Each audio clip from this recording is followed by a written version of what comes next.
un plaisir de vous retrouver pour votre émission hebdomadaire La Semaine africaine. Chaque semaine, ensemble, nous revenons sur les événements phares qui ont eu lieu sur le continent africain. Merci d'être au rendez-vous. On commence cette rétrospective de la semaine au Maroc où l'actualité a été marquée par la formation d'un nouveau gouvernement. Le roi Mohamed VI a reçu au palais royal de Rabat l'ensemble de l'exécutif dans sa nouvelle mouture. La nouvelle équipe compte 23 ministres. C'est le gouvernement le plus réduit de l'histoire des gouvernements marocains. Parmi les nouveaux visages qui font leur entrée au sein de l'équipe gouvernementale, Driss Ouisha, ministre délégué de l'enseignement supérieur, Elsen Abiyaba, ministre de la jeunesse, des sports, de la culture et porte-parole du gouvernement, Mohamed Amkraz, ministre de l'emploi, Nadia Fatah Alaoui, ministre du tourisme, de l'artisanat, du transport aérien et de l'économie sociale, Jamila Al-Moussali, ministre de la solidarité, du développement et de la famille, Neza Bouchareb, ministre de l'habitat et de l'urbanisme, et Khalid Aïd Talib, ministre de la santé. Les nouveaux ministres ont prêté serment devant le roi Mohamed VI. Les ministères des Affaires étrangères, de l'Intérieur, des Affaires islamiques, de l'Agriculture et de l'Éducation nationale restent, eux, inchangés. Ce remaniement est intervenu à 48 heures de l'ouverture de la session parlementaire d'autonomes présidée par le souverain. Au sujet de cette nouvelle formation gouvernementale, écoutez Saïdine El Othmani, chef du gouvernement.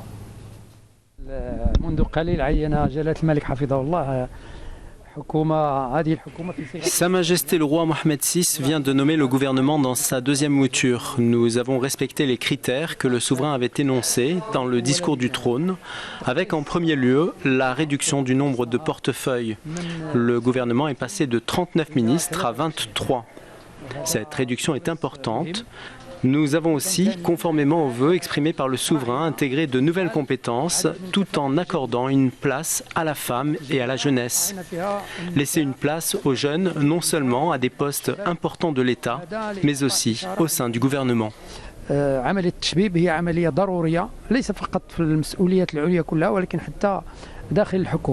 Écoutez ce qu'en pense Driss Assoyi, analyste politique qui est intervenu dans nos journaux.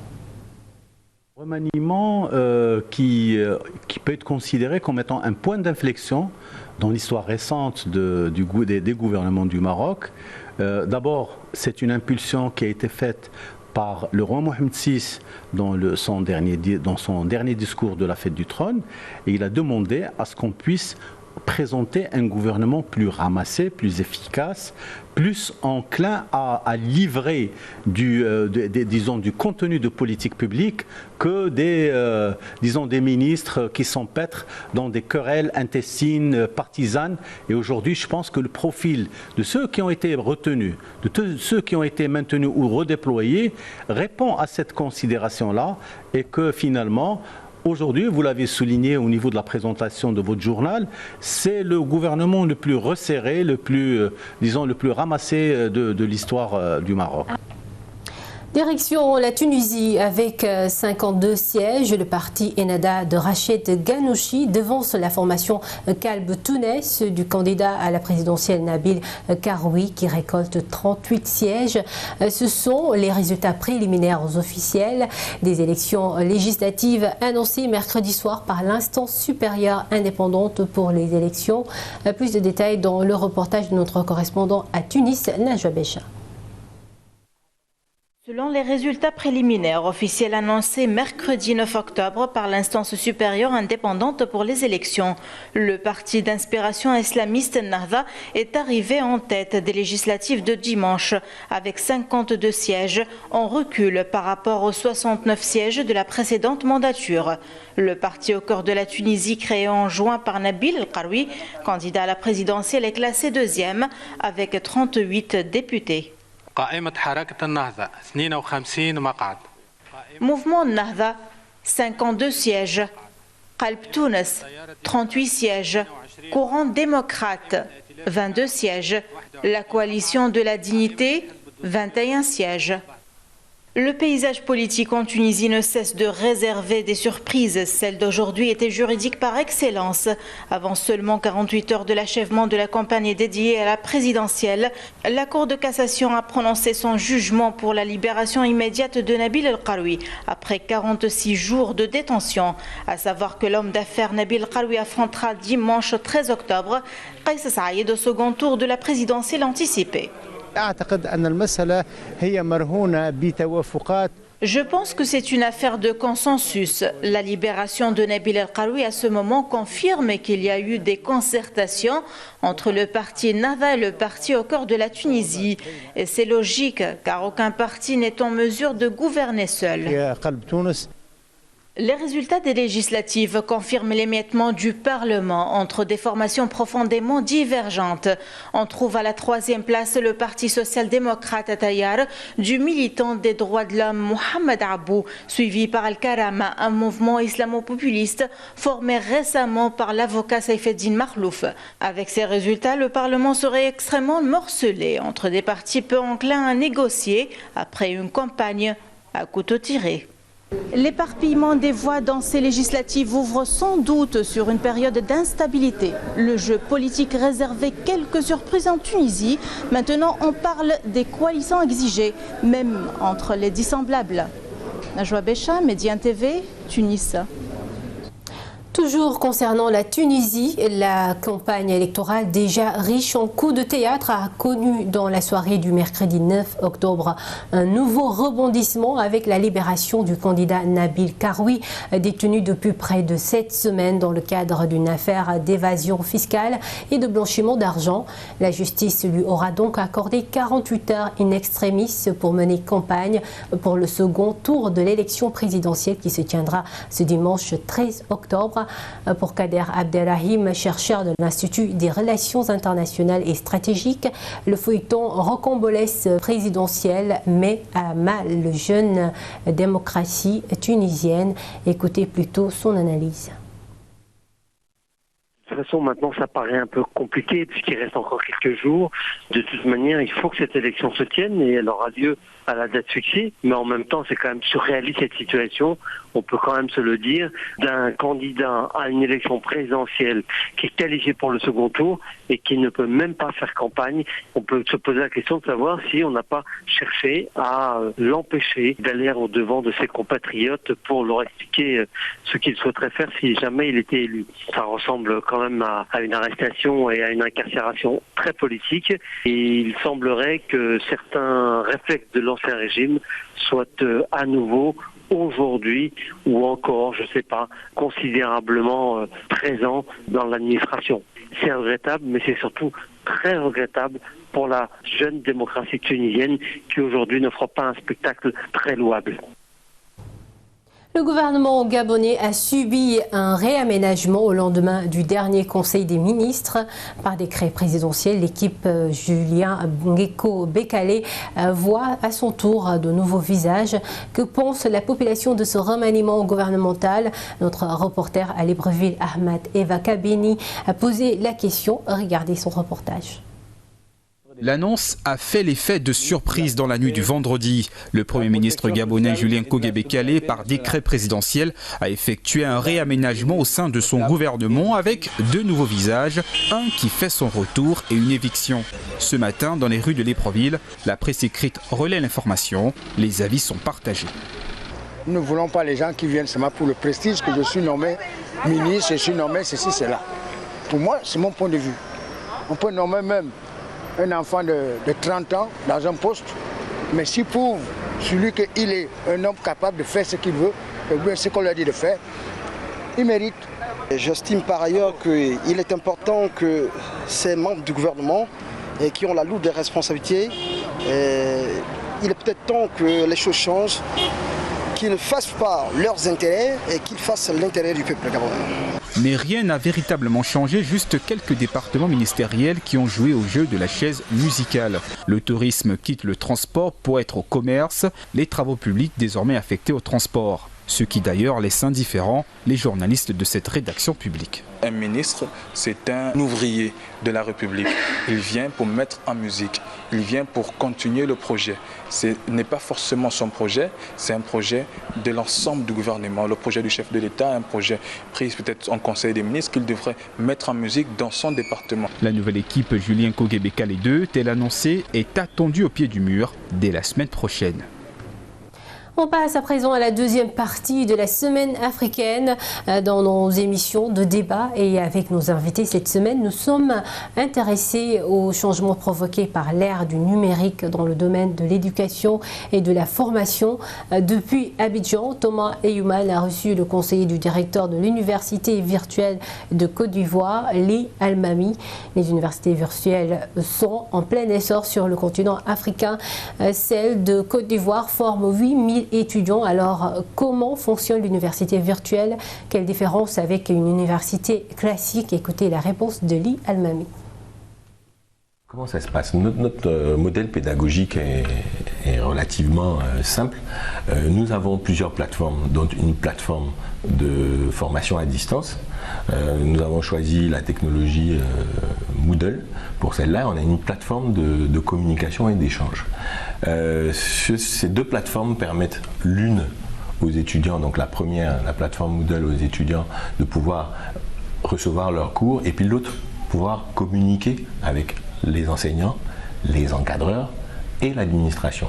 Je vous parle d'encadreurs parce que la semaine type, par exemple, d'un étudiant de l'Université virtuelle de Côte d'Ivoire, c'est qu'en début de semaine, il va recevoir son unité d'enseignement, donc une leçon de son unité d'enseignement, et chaque leçon est ponctuée de grains de contenu, comme on dit, de grains de connaissances, qui vont être vérifiés en fin de semaine par un devoir de maison. Toujours en ce qui concerne la formation, l'avènement des bibliothèques numériques est une opportunité pour le continent africain. C'est en tout cas ce que pense Kissi Marshall, enseignant de lettres et écrivain invité du talk à Abidjan. Il explique en quoi les bibliothèques numériques pallient un manque en Afrique. Je vous propose de l'écouter. Malheureusement, nos bibliothèques sont peu nombreuses et même celles qui existent, en général, elles ont des bases de données qui sont assez dépassées, assez caduques. Donc les bibliothèques numériques, justement, permettent de pallier ce problème et avoir accès à une information beaucoup plus, je veux dire, pertinente, une information, des publications qui sont récentes. Parce que s'il faut forcément attendre que ces livres-là arrivent dans nos bibliothèques, très souvent, le temps d'attente est déjà écoulé. Donc il faut aller vers une ressource qui est disponible en temps réel. Et ces bibliothèques-là, justement, il y en a à foison, notamment Ken Info, il y en a aussi Erudit.fr, revue.org. Donc ce sont des bases de données auxquelles on peut accéder en temps réel. Est-ce que ces bibliothèques aussi vont aider à résoudre le problème de la fuite des cerveaux des personnes qui vont sur d'autres continents pour une formation qui n'existe pas sur place et qui ne reviennent plus? Est-ce que ces bibliothèques vont régler aussi ce problème? Pas en totalité, mais dans une certaine mesure, bien sûr que oui, parce que souvent, on demande à aller pour avoir accès à un certain nombre de documents. Et ces étudiants-là pourront donc s'appuyer sur ces sites web-là, sur ces bases de données, pour avoir l'information dont ils ont besoin pour avancer dans leurs travaux. Dans nos émissions également, nous nous sommes penchés sur la question du tourisme. Le secteur représente un emploi sur 7 dans le monde selon l'Organisation du tourisme. Et ces dernières années, le continent africain a connu une croissance de 8,6% du tourisme. Comment expliquer ce rebond? L'Afrique est-elle en train de devenir une destination de premier plan? Des questions posées par Abdoulaye Diallo à son invité Mamadou Ndiaye, journaliste spécialisé dans les questions économiques. Une lecture très simple montre qu'en fait, il y a des zones de tension qui, sans doute, hier et avant-hier étaient justement des zones d'attraction touristique, mais compte tenu effectivement de l'explosion justement de la violence dans un certain nombre d'aires géographiques, il y a une sorte de réorientation justement de la curiosité vers l'Afrique. Et comme l'Afrique n'était pas au cœur justement de cette crise du terrorisme, probablement les gens cherchaient justement des refuges, de la sécurité et un peu de la tranquillité justement pour passer les vacances, pour la plupart. Mais il y a également que dans ce lot de touristes venus en Afrique, il y a une forte composante écologique qui sont à la recherche justement d'un mieux-être, d'endroits non pollués, d'endroits non envahis justement par la décharge industrielle, et puis sans doute également des populations qui ne sont pas encore de grosses consommatrices des produits industriels. Et en même temps aussi, peut-être tout ce qui touche à la nature n'est pas en contact direct donc avec les effets de pollution. Figurez-vous, d'ailleurs, lors du dernier sommet justement de New York sur le changement climatique, on a montré que l'Afrique émet pour 3% de gaz à effet de serre, mais subit l'impact donc des effets de serre des pays industrialisés. Si bien donc ça peut expliquer le rush justement du tourisme. Mais il y a également un effort fait dans le secteur touristique pour avoir justement des infrastructures répondant au goût et aux attentes donc des touristes qui voguent au gré donc de cette qualité d'infrastructure. Et il y a également une autre composante touristique, celle-là qui cherche à être chez l'habitant, à être donc en immersion dans les sociétés africaines. Ils en découvrent, que ce soit en Afrique australe, que ce soit en Afrique de l'Est ou que ce soit en Afrique de l'Ouest. Il y a maintenant des politiques qui tendent à donner, disons, des offres diversifiées au secteur touristique. Mais il reste encore, je suis sûr que le potentiel n'est pas encore allé à son paroxysme. Simplement parce qu'il n'y a pas encore une puissance d'expression justement de l'offre touristique africaine, aller vers les marchés émetteurs, essayer justement de vendre la destination africaine et de présenter justement l'Afrique sous un jour nouveau qui n'est plus simplement un jour de misère ou bien un jour justement de calamité ou un jour de maladie comme Ebola et autres. Vous voyez donc les destinations sont assez diversifiées et je pense que c'est une grosse opportunité qui pourrait justement renforcer le pôle de croissance de l'économie africaine. Un mot de santé avec cet événement annuel. Octobre Rose est une campagne de communication destinée à sensibiliser au dépistage du cancer du sein et à récolter des fonds pour la recherche. Elle se tient partout dans le monde et notamment en Afrique. C'est dans ce cadre que nous avons à Dakar reçu la présidente de la LISCA, la Ligue sénégalaise contre le cancer. Aminata Thiam lui a demandé comment le dépistage de cette maladie évoluait en Afrique et pourquoi il y avait des disparités entre pays, notamment entre le cadre du Sénégal et celui du Gabon. Regardez. Oui, en fait, ce sont des moyens que peut-être l'État met dans ce dépistage, dans la sensibilisation. Je pense que par rapport au Gabon, c'est différent parce que c'est une fondation de première dame qui s'en occupe, alors qu'ici, la Ligue, ce sont des bénévoles, nous sommes une fédération d'associations et nous ne vivons que dedans. C'est différent. Le Gabon est appuyé par la fondation Lala Salma. Oui, effectivement, parce que je sais que la fondation Lala Salma a beaucoup appuyé la fondation Sylvia Bongo et donc ils sont plus en avance par rapport à nous. Ils ont même une maison de vie, il y a beaucoup d'activités qui sont menées, tandis qu'à Dakar, c'est la Ligue qui mène pratiquement toutes les activités de sensibilisation et de dépistage et là c'est en fonction des partenaires qui nous appuient. Et vous l'avez dit tout à l'heure, c'est dans la sensibilisation de manière générale. Quelles sont les actions que mène la LISCA? Déjà, ce que nous avons commencé à faire déjà au début, parce que Octobre Rose, cette année, nous sommes à notre 10e édition, nous avions commencé par sensibiliser, leur parler du cancer pour que les femmes n'aient plus le cancer comme tabou, parce qu'avant c'était tabou de parler du cancer. Maintenant ce tabou est enlevé, elles adhèrent, elles posent des questions. C'est important.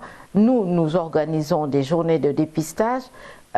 Pendant Octobre Rose, 3 dépistages à Dakar et 2 décentralisés.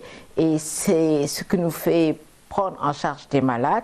Et en dehors d'Octobre Rose, nous menons des activités de sensibilisation, de formation, parce qu'au Sénégal, nous savons que les femmes vont consulter d'abord les sages-femmes. Donc nous avons commencé à former les sages-femmes d'État aux techniques de dépistage des cancers du col de l'utérus et on leur montre aussi comment bien palper les seins. Et elles organisent après des journées dans leur consultation hebdomadaire, une journée de dépistage. C'est important, nous avons formé 1200 sages-femmes et quand même réparties dans 24 districts sanitaires. On va parler de dialogue interreligieux pour terminer cette édition.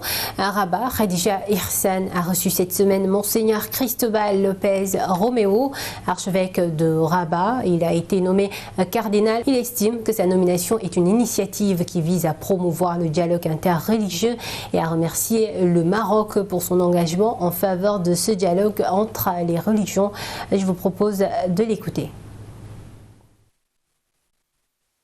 Nous les chrétiens, nous avons compris depuis longtemps que les religions ne sont pas créées pour s'entretuer. Et cela, Sa Majesté le Roi l'a dit au discours à la Tour Hassan. Il a dit les religions n'existent pas pour se bagarrer, mais pour s'entraider, pour se connaître mutuellement, pour travailler ensemble pour la paix, pour la justice, pour la liberté, pour l'amour. Alors, nous voulons être en bonne relation avec toutes les religions parce que nous ne voulons pas être cause des problèmes, mais solution aux problèmes que le monde a.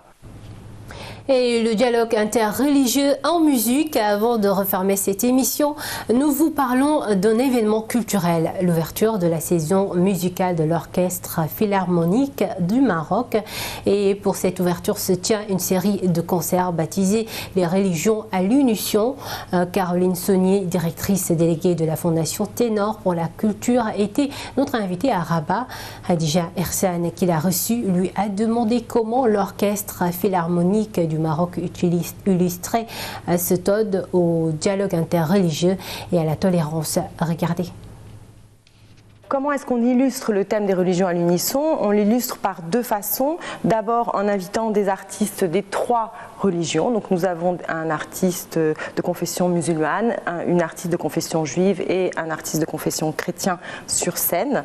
Donc déjà ça c'est une façon de montrer que des gens qui ne sont pas de la même religion peuvent produire un spectacle de qualité ensemble. Et on a une œuvre emblématique qui est un petit peu différente et qui